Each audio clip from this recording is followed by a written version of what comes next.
गोविन्दाय नमोऽस्तुते। श्रीकृष्णाय वयं नमः। उपस्थित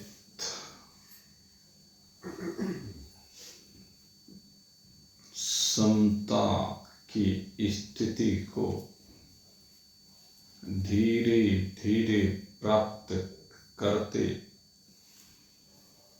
जिज्ञासु हो प्रेरित।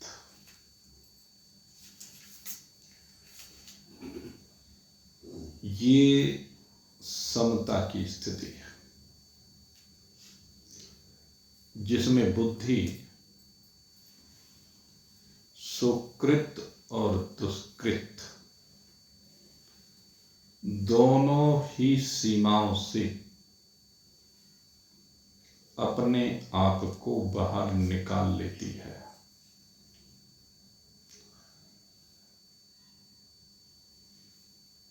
जब ये इस मनुष्य शरीर में बैठा हुआ जीव अपने आप को इन संगता के भावों से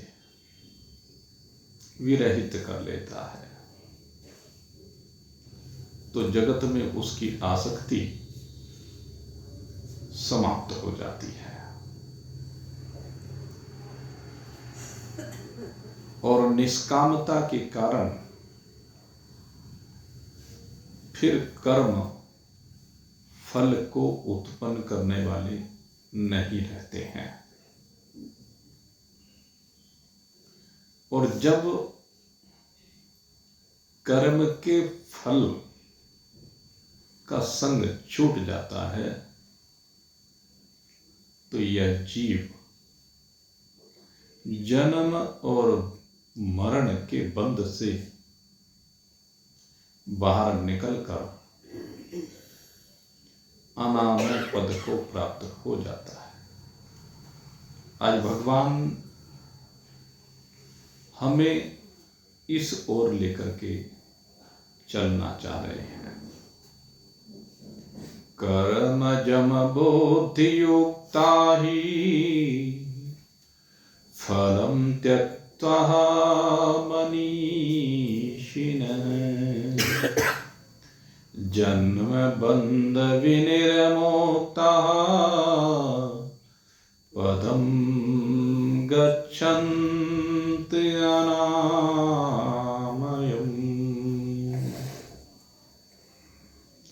कर्मजं बुद्धि युक्ता हि फलं त्यक्त्वा मनीषिणः।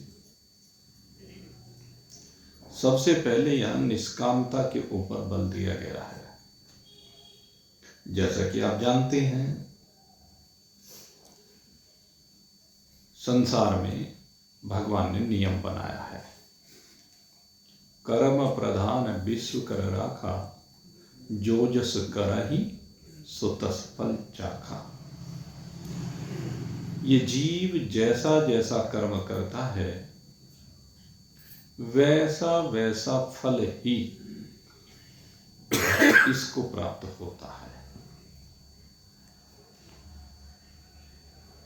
ये विधान है।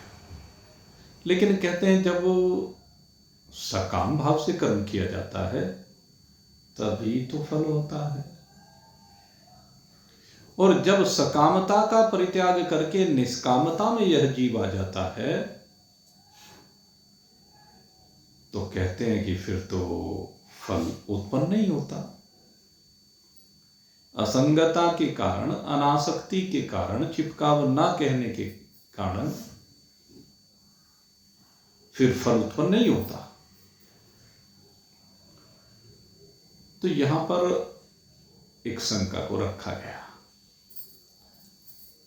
कहते हैं ये ऐसा कैसे संभव है कि कर्म हो और कर्म का फल ना हो।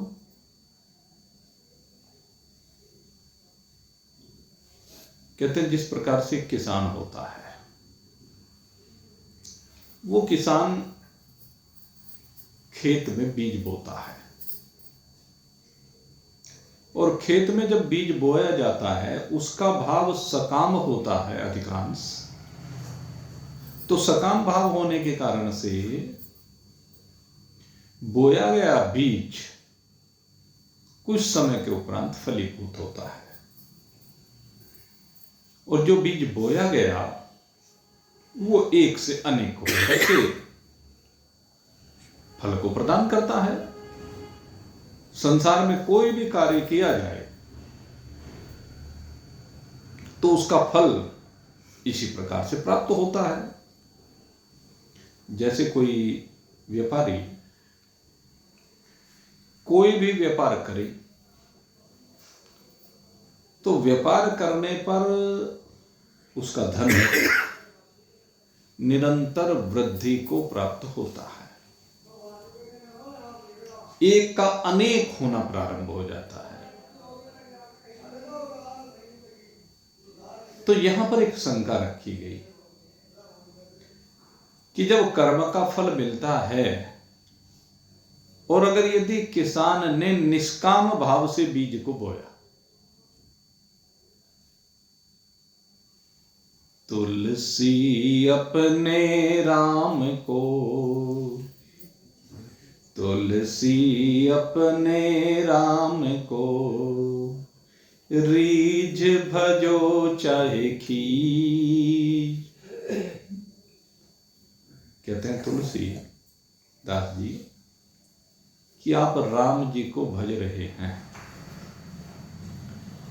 चाहे प्रसन्न होकर के उससे प्रेम करते हुए भज रहे हों या आप राम से द्वेष करते हुए राम को भज रहे हो, दोनों भाव हो सकते हैं। कहते हैं भाव कैसा हो सकता है कि राम से द्वेष करते हुए कोई राम को क्यों भजेगा? कहते हैं भजता है, राम का नाम लेता है। और इसमें उदाहरण दिया कि जिस प्रकार से भगवान श्री राम और रावण के बीच में युद्ध हो रहा था, तो जब दोनों के बीच में युद्ध हो रहा था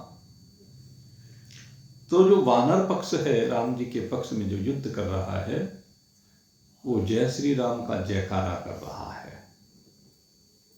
तो प्रसन्न होकर के बड़े उत्साह के साथ भगवान का श्रद्धा पूर्वक, प्रेम पूर्वक, भाव पूर्वक नाम ले रहा है। वहीं दूसरी ओर भगवान की माया ऐसी है कि उस माया के कारण वानरों में, रीछ भालुओं में युद्ध करते हुए जो सामने राक्षसी सेना है, उन सबको केवल राम ही दिख रहे हैं। और खरदूषण के प्रसंग में तो ये बिल्कुल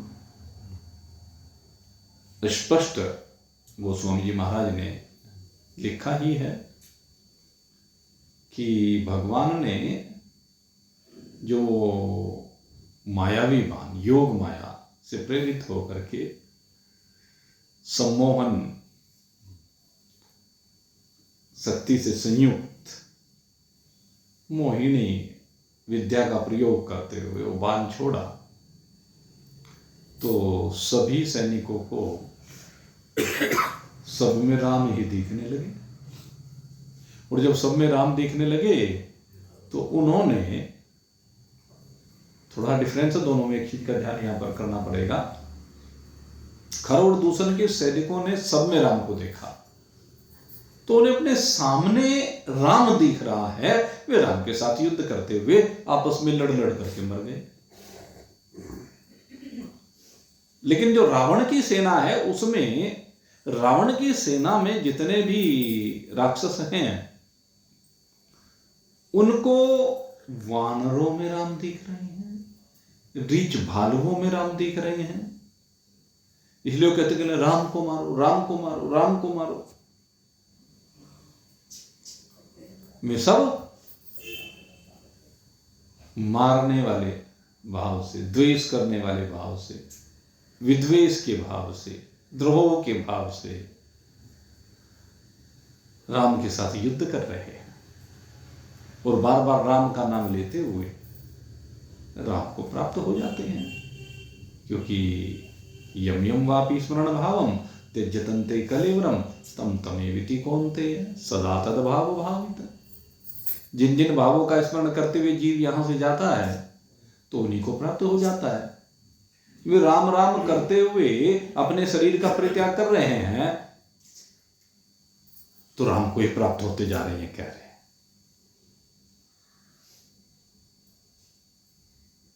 तो वही बात गोस्वामी जी महाराज कह रहे हैं, तुलसी अपने राम को रीझ भजो चाहे खीर, खेत पड़े पर जम जात है उलटो सीधो भी।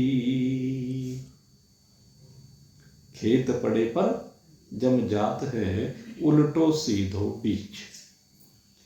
किसान सकाम भाव से डाले या निष्काम भाव से डाले, लेकिन जब खेत में बीज बोया जाता है तो भाई बीज तो जमेगा,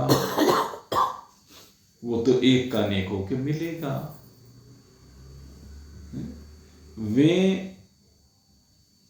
चाहे प्रेम भाव से राम का नाम ले रहे हों या द्वेष भाव से ले रहे हों, तो वे तो राम के लोक को जाएंगे, राम को प्राप्त होंगे। इसमें कोई संदेह नहीं है, निसंदेह ऐसा होगा। तो फिर जो कर्म किया जाता है उसका फल ना हो, ऐसा कैसे संभव है? भाई खेती में बीज ही तो डाला जा रहा है, कहने लगे भाई फल तो उसका जरूर होगा। ऐसा नहीं हो सकता कि फल ना हो। हम निष्कामता की बात कर रहे हैं, समता बुद्धि में, कि मैं निष्काम कुछ नहीं होता, फल तो जरूर होगा। कर्मजां बुद्धि युक्ता ही फलं त्यक्त्वा मनीषिणः। कहते ये ठीक है कि जो मनीषी होता है, जो बुद्धिमान होता है, जो धीर पुरुष का भी आपके सामने वर्णन किया, मनीषी पुरुष, उसमें और एक आम सांसारिक व्यक्ति में क्या डिफरेंस होता है? कहते हैं वो संसार के परिवर्तन को देखता है। आम सांसारिक व्यक्ति भी संसार के परिवर्तन को देखता है और एक मनीषी देखता है। देहिनोऽस्मिन् यथा देहे कौमारम यौवनम जरा। एक सांसारिक व्यक्ति ने इस परिवर्तन को देखा, बाल्यावस्था को देखा, किशोरावस्था को देखा, जवानी को देखा, प्रौढ़ावस्था को देखा, वृद्धावस्था को देखा। तो सांसारिक व्यक्ति उसमें क्या देखता है? ये बालक से जवान हुआ, बूढ़ा हुआ। लेकिन जो मनीषी होता है वो इन अवस्थाओं को नहीं देखता, वो उसमें बैठे हुए राम को देखता है, राम की लीला को देखता है। सांसारिक व्यक्ति उन भावों से जुड़ जाता है। किसी बूढ़े शरीर को कोई देखे, असहाय पन्ने को उसके देखे, तो सहायता के लिए आगे बढ़ता है। एक स्वाभाविक स्वभाव है। तो वृद्धावस्था को देख करके बढ़ाना है। जैसे पहले हमने देखा बसों में जैसे जाते थे, भीड़ और कोई महिला अगर आ जाती थी तो पहले इतना मान सम्मान हुआ करता था कि महिला को देखते ही आदमी सीट खाली कर देता था। अब तो ऐसा नहीं हो रहा है, परिवर्तन आ गया संसार में, लेकिन बराबरी का दर्जा है। लेकिन पहले एक सम्मान हुआ करता था, तो महिला का सम्मान है, भाव है। लेकिन जो इन अवस्थाओं को देखता ही नहीं है, इन सब सीमाओं से बाहर निकल जाता है। सुकृत दुष्कृत, तो दोनों ही प्रकार के भावों से बाहर निकल करके वो इनका केवल दृष्टा होता है, वो कोई हस्तक्षेप कहीं नहीं करता। यह कह लीजिए वो अपने आप को इन सब से बिल्कुल विलक अपने में नहीं मानता है, और इनको मानता है कि ये शरीर के भाव हैं। शरीर ने सम्मान कर दिया, शरीर ने सहायता कर दी, शरीर ने कुछ भी कर दिया तो कहते हैं मेरा है ही नहीं। उसका भाव क्या होता है? ये कर्म मेरा नहीं है, शरीर का है, सो शरीर जाने, मुझे इससे कोई लेना देना नहीं, शरीर अलग है, मैं अलग है। जो धीर पुरुष होता है वो परिवर्तित होती अवस्थाओं को देखता है, उनका दृष्टा है, उनका साक्षी है, उनके साथ संबंध जोड़ता नहीं, और जब संबंध जोड़ता नहीं तो दुख उसको होता नहीं, सुख उसको होता नहीं। दोनों प्रकार की जब सांसारिक अवस्थाएं प्राप्त होती है उन संबंधियों से, तो जिसने संबंध को माना उसको सुख और दुख हुआ, और जिसने संबंध को माना ही नहीं उसको न सुख हुआ न दुख हुआ, चाहे कुछ भी घटना घट जाए। तथा देहांतर प्राप्तिर धीरस्तत्र न मुह्यति। अज्ञान के कारण जीवों का आवागमन हो रहा है विभिन्न शरीरों में, लेकिन उसे शरीर दिखता ही नहीं, उसे तो चराचर जगत में एक अपना आत्मा दिखाई देता है, इसलिए वो मोह को प्राप्त नहीं होता, मोह की सीमा से बाहर निकल जाता है। तो ये जो समता को प्राप्त है जीव है, जिसकी बुद्धि सम हो गई है, वो निष्कामता से संयुक्त यहां पर कहा गया है। और निष्कामता से संयुक्त होने में यहां पर ये भाव कि उसको फल मिलेगा, कहते हैं बिल्कुल ठीक इसी प्रकार से है कि उसे जब चराचर जगत में एक परमात्मा दिखाई देता है, या चराचर जगत में वो ये देख रहा है कि तो शरीर का कर्म है, मेरा है ही नहीं, मुझे कोई लेना देना है ही नहीं, तो वो इच्छाओं से, कामनाओं से, ममता से, तृष्णा से, वासना से, ये अहमता और ममता जो है ना, सबसे भयंकर यही है। कहते जब वो किसी को अपना मानता ही नहीं तो फिर वो चिपकता नहीं, इसलिए असंग हो जाता है। असंग होने के कारण वो इन सब भावों से अलग हो जाता है, उसकी कोई इच्छा रहती ही नहीं है, इसीलिए उन कर्मों का फल उसे प्राप्त नहीं होता है। दूसरे, एक बात बहुत बार आपके सामने रखी गई है, हमारे गुरुदेव उस बात को कई बार कहा करते थे, कहते जो महान पुरुष होते हैं उनके कर्म का फल तो होता है, लेकिन उनके कर्म के फल को जो महान पुरुषों की स्तुति करने वाले हैं, जो महान पुरुषों का सम्मान करने वाले हैं, महान पुरुषों की पूजा करने वाले हैं, वो महान पुरुषों के शुभ कर्मों को ले जाते हैं। और ये इतना आसान नहीं है, कहना बहुत आसान है, लेकिन महान पुरुषों की स्थिति दिल से कोई कोई बिरला करता है। हमने देखा है बहुत लोगों को, महान पुरुषों के प्रति जो भाव होता है ना, किसी किसी बिरले का उत्कृष्ट श्रेणी का होता है, सबका नहीं होता। जब किसी महान पुरुष को सन्मुख देखता है तो क्रियाएं होती हैं शरीर से। सबसे पहले कहते हैं महान पुरुष को सम्मुख देख करके उत्थान रूपी क्रिया होती है। जब कोई महान पुरुष सामने दिखाई देता है तो कहने की आवश्यकता नहीं, अगर बैठा हुआ है तो वो अपने आप उठ जाता है। उसके सम्मान में उठना ये सबसे पहली क्रिया है। और उठ करके तुरंत अभिवादन करना, चरण स्पर्श करना, उनके आशीर्वाद को ग्रहण करना, उनको भली प्रकार से बैठाना, उचित दिव्य आसन पर बैठाना और दिव्य आसन पर बैठा करके यथासंभव उनकी सेवा करना। उस समय जो भी कुछ उपलब्ध है द्रव्य, उससे उनकी सेवा की जाए, उनको अर्पित किया जाए। षोडशोपचार पूजन क्या है? यही तो है। उनका भली प्रकार से सम्मान करे, बैठाए, खिलाए पिलाए, और उसके बाद जब देखे कि ये प्रसन्न है तो उनके चरणों में बैठ करके अपनी जिज्ञासा को प्रकट करे।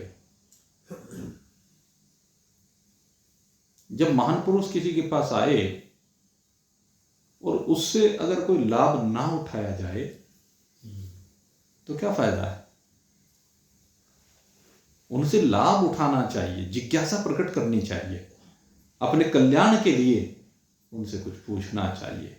अपने मन में अगर कोई संशय है तो उस संशय की निवृत्ति करनी चाहिए।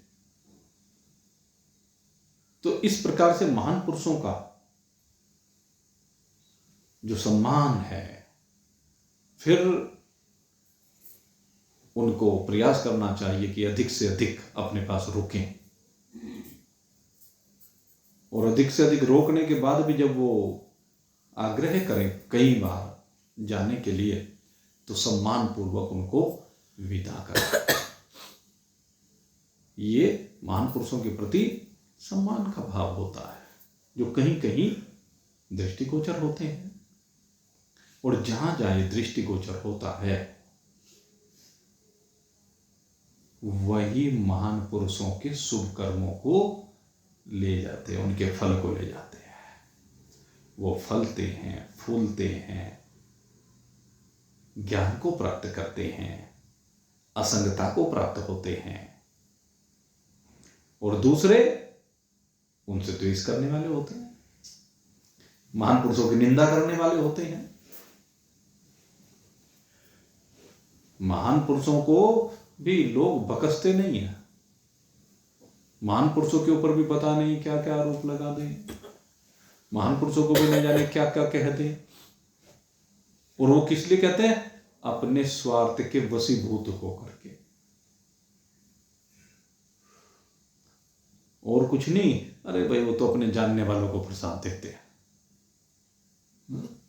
देख के प्रसाद देते हैं, किसी को ज्यादा किसी को कम। हमने देखा है ना, जो बातों को देखा है उन बातों को कहते हैं लोग, और उनको सुना है, सुनने के बाद उनकी तुच्छ बुद्धि को देख करके हंसी आती है, और वही होते हैं वो लोग जिनको फिर उनके पाप कर्मों का फल मिलता है। पाप कर्म का फल ऐसे मिलता है। तो महान पुरुष को तो दोनों प्रकार के लोगों से कुछ लेना देना नहीं है। वो तो उन दोनों प्रकार के लोगों को देखने वाले हैं, दृष्टा हैं, साक्षी हैं, उनसे असंग है। उनका न अपनी सेवा करने वालों में राग है और न निंदा करने वालों में कोई द्वेष है। महान पुरुषों की स्थिति ये होती है, वो उन दोनों की स्थिति है कि एक निंदा करता है और एक राग करता है, प्रेम करता है। वो उनकी स्थिति है, और वो अपनी स्थिति के कारण उस फल को प्राप्त करते हैं।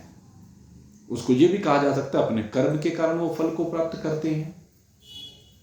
अपने कर्म के फल को तो वो प्राप्त कर ही रहे हैं, लेकिन साथ साथ उन महान पुरुषों के पाप और पुण्य को भी वो ले जा रहे हैं, उनके वो फल डबल हो जाते हैं। ये कह लीजिए, एक फल तो इस बात का है कि आपने सेवा की, और दूसरा फल ये है कि महान पुरुषों के पुण्य जो हुए वो भी उनको मिल गया। आशीर्वाद कह लीजिए, कृपा कह लीजिए, और आशीर्वाद ना भी देंगे तब भी कोई बात नहीं, क्योंकि महान पुरुष जब असंग हो जाते हैं तो वो आशीर्वाद और साप की सीमा से भी बाहर निकल जाते हैं। एक चीज ये भी है, वो फिर न किसी को आशीर्वाद देते न किसी को साप देते, दोनों ही चीजों से बाहर निकल जाते हैं।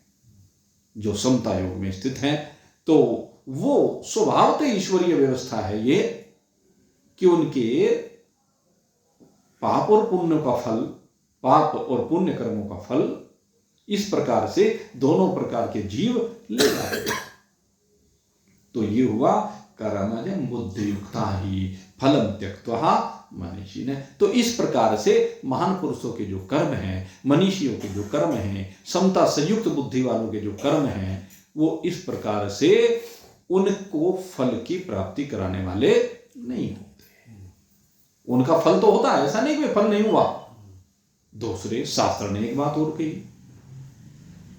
वो किसके लिए कही?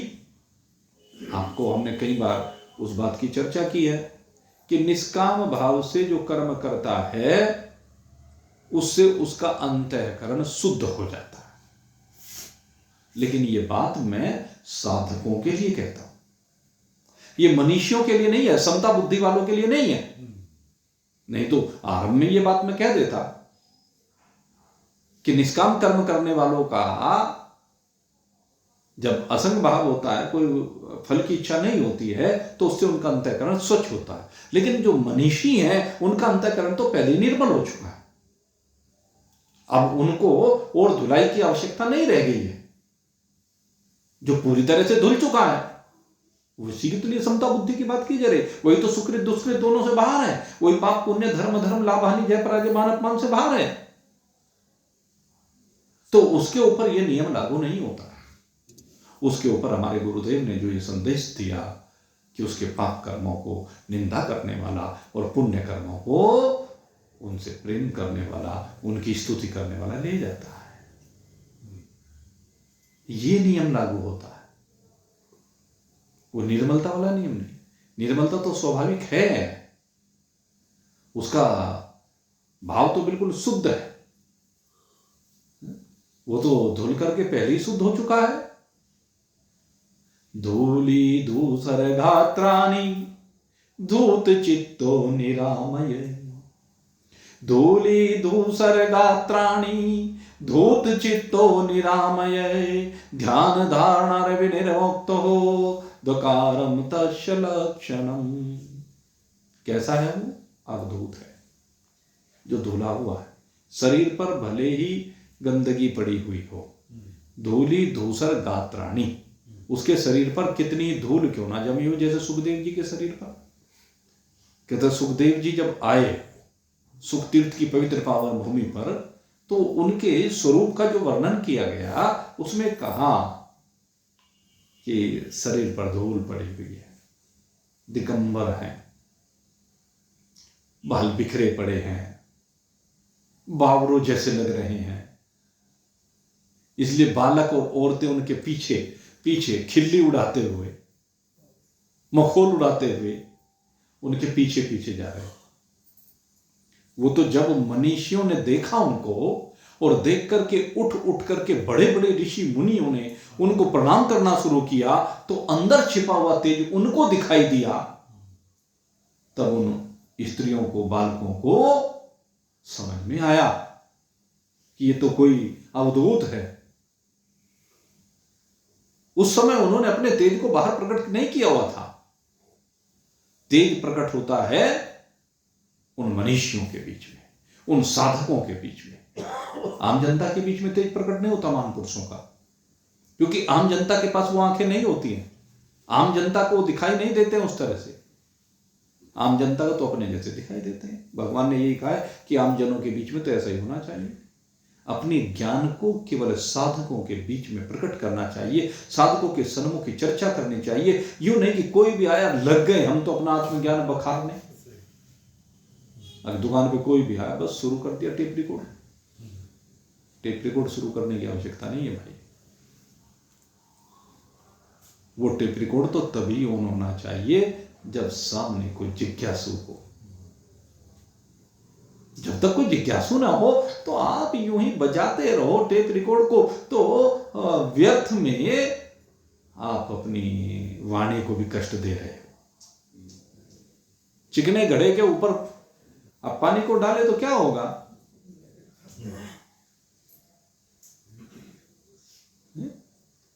आप कीचड़ के अंदर गंगा जल को डालो तो क्या होगा? कोई फायदा नहीं। जहां कुछ हो वहां दीजिए, ये विधान है। इसलिए मेरे मित्रों, कर्मजं बुद्धि युक्ता ही फलं त्यक्त्वा मनीषिणः। तो जो मनीषी होते हैं, मनीषी और साधक दोनों में अंतर होता है। मनीषी स्वरूपस्थ होते हैं, साधक स्वरूप की ओर चलने का प्रयास करते हैं, वो पथ में है, पथिक। अब मनीषी के बारे में बता रहे हैं, बहुत सुंदर बात कही गई है। कहते ऐसा जो मनीषी होता है, जो इन सब भावों से बाहर निकल गया है, संसार में भले ही उसकी रामलीला होती हुई दिखाई देती रहे लोगों को, अज्ञानियों को, लेकिन वास्तव में जन्म बंध विनिर्मुक्ता,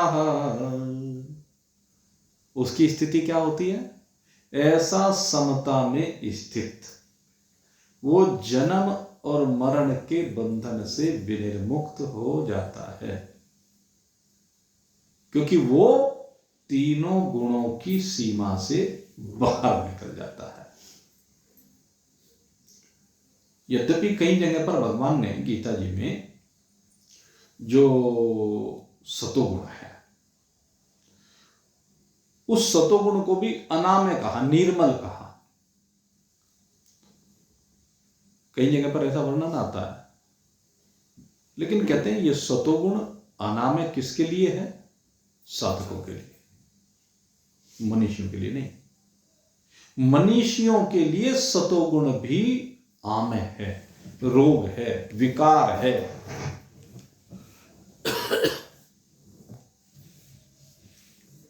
क्योंकि सतोगुण क्या है? कहते हैं जो सतोगुण है, सतोगुणी कर्म का फल निर्मल होता है, अच्छा होता है, श्रेष्ठ होता है, उन्नति की ओर ले जाने वाला होता है। दूसरे जो राजसी गुण है, राजसी गुणों की स्थिति में जो रजोगुणी कर्म होते हैं, उन रजोगुणी कर्मों का जो फल है वो भोग के रूप में कुछ समय के लिए अच्छा दिखाई देता है, लेकिन परिणाम में दुख रूप होता है। जैसे रजोगुणी भोजन के बारे में आता है ना, जाने किसी को मंत्र?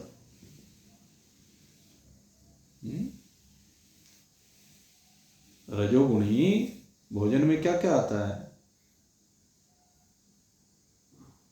देखो भाई, कटु अमल लवण तीक्ष्ण रुक्ष विदाहीन, आया याद? कड़वे पदार्थ, खट्टे पदार्थ, नमकीन पकवान आदि,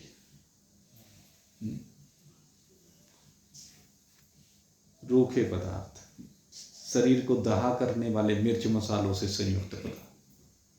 क्या है? जब जाते हो, दावतों में जाते हो, चाट पकौड़ी की दुकानों पर जाते हो, तो बड़े स्वादिष्ट लगते हैं, बड़ा मजा आ गया आज तो भाई खाने में। मैंने देखा, आज मैं स्कूल से आ रहा था तो आज मैं जज कर रहा था, आज बड़ी ठंडी ठंडी हवा चल रही थी, भले धूप तो निकल गई, लेकिन छाया में आज हवा बड़ी ठंडी है। और मैंने देखा नए बाजार के बाहर दोनों तरफ दो ठेली वाले, गोल गप्पे वाले परमानेंट खड़े हुए हैं, और उनके दोनों के भीड़ लगी हुई थी। आज वो रोज हो अलग बात है, लेकिन ऐसे ठंडे मौसम में, एक तो ठंडा मौसम, ऊपर से ठंडे ठंडे गोलगप्पे, और बड़े चाव के साथ लोग खा रहे हैं। जब डट के वो खाए और घर जाएंगे तो गला तो पकड़ेगा नहीं। ये फल में दुख रूप होता है। उस समय तो लगता है सुख रूप, अरे मजा आ गया, बड़ा टेस्टी बनाया है, तो फलाने के समोसे बढ़िया बने हैं, फलाने की चाट बढ़िया बनी है, टिक्की है, ये है वो है। लेकिन आज के समय में जब खट्टा आप खाएंगे, सर्दी के मौसम में खट्टा खाने का विधान नहीं है। ये जो इस समय सर्दी चल रही है, इसमें खटाई अगर यदि आप खाएंगे तो गला एकदम पकड़ेगा, और गला पकड़ेगा तो सबसे पहले थोड़ी सी खराश होगी, खराश के बाद कफ बनेगा, इन्फेक्शन होगा, एंटीबायोटिक खानी पड़ेगी, सिट्राजिन खानी पड़ेगी, और फीवर बन गया तो फिर क्रोसिन साथ में लगानी पड़ेगी। पैरासीटामोल के बगैर बुखार उतरता नहीं है। और 5-7 दिन इस हार्ड कपाती सर्दी में हीटर जला के लेटोगे, डॉक्टर को पर्चा बनवा के खूब बढ़िया खूब दवाइयां खाओगे, एक बार के खाए हुए गोलगप्पे 15 दिन तक काम की छुट्टी करेंगे, रुपए की हानि करेंगे, बिजली फूकेगी, 50 रुपए के गोलगप्पे कितने लोगों को रोजगार देंगे? तुम्हारा क्या होगा? गोलगप्पे खाएगा तो वो आता है ना, वो क्या एक फिल्म का डायलॉग है हाँ ये कह रहे हैं, तेरा क्या होगा है? सोच, अर्थव्यवस्था के लिए साइकिल वाला खराब है ये जो कालिया कहा है बिल्कुल सही कहा है। कालिया मतलब जिसका दिल काला है। अरे बुरे कर्म करने वाले कालिया, क्या होगा तेरा? भाव को निकालने की बात है। तेरा क्या होना है? तुझे तो नरक की अग्नियों में जलना पड़ेगा, कोई नहीं बचा सकता, जलना पड़ेगा। इसलिए मेरे मित्रों, समझिए इस बात को। यहां पर जो बात अब कही जा रही है, जन्म बंध विनिर्मुक्तः, कहते जो मनीषी होता है वो जन्म और मृत्यु के बंधन से विनिर्मुक्त हो जाता है, क्योंकि उसका निर्णय चराचर जगत में एक होता है, और उस निर्णय के कारण से वो गुणों की सीमा से बाहर निकल जाता है। न वो सतोगुण की सीमा में रहता है, न रजोगुणी दुख के भाव में रहता है, और तमोगुणी की बात तो, तमोगुणी तो कहते हैं पागल होते हैं लोग। तमोगुण में मूढ़ता शब्द का प्रयोग किया, पागल। मूढ़ माने पागल। मूढ़ जिसको होता है उसको, जो मूढ़ होता है उसको पागल ही तो कहते हैं संसार में।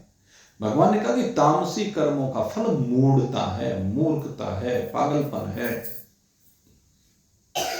और पागल तो पागल वाले काम करता है, उठा के ईंट मारी दे के किसी को, ये तो पागलपन कर रहा।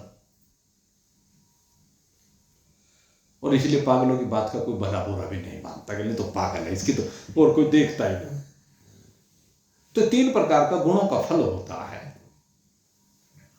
जो इन 3 प्रकार के गुणों के फल से ऊपर उठ जाता है, कहते सतोगुण के फल का भी त्याग कर देता है, सतोगुण की सीमा से बाहर निकल जाता है, सुख और दुख की सीमा से बाहर हो जाता है। सतोगुण का मतलब सुख, रजोगुण का मतलब दुख, तमोगुण का मतलब विनाश। इन सब की सीमा से बाहर निकल जाता है, वही जन्म मरण के चक्र से बाहर निकल करके गच्छन्ति अनामयम्, और इसका फल क्या है? वो अनामय पद को प्राप्त होता है। अनामय पद माने निर्विकार पद।